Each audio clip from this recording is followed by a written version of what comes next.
अभी आप सुन रहे हैं आर रिकॉर्डिंग स्टूडियो से। होई छै नहीं अब बर्दाश्त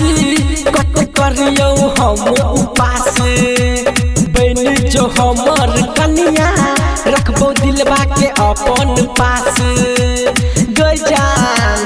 बुझलही होई छै नहीं अब बर्दाश्त कत करियो हम उपास बन जो हमर कनिया रखबो दिलवा के अपन पास तू बन जो हमर लुगाई हम तोहर राजाई बनबो भरबो से नूर मांग साई बनबो तोरा माई के दुलरवा जमाई बनबो भरबो से नूर मांग साई बनबो तोरा माई के दुलरवा जमाई बनबो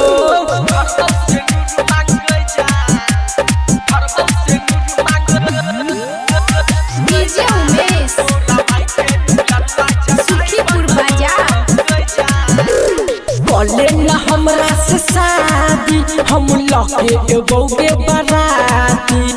अपन दुनू के जोड़ी जेना दिया संगे के बाती दिया संगे के बाती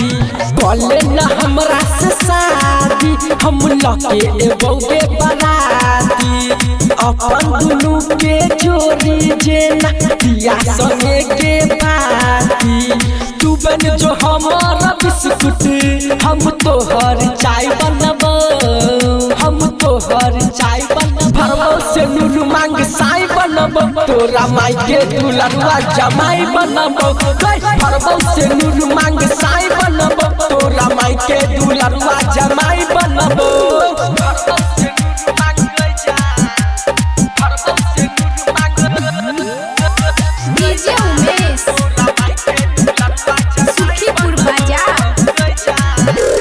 बाजै छै टोली पर बाजा गे कहै छौ राइटर राजा गे प्रीतम प्रेमी से कले दिया तोरा मिलतौ खूबे मजा गे बाजै छै टोली पर बाजा गे कहै छौ राइटर राजा गे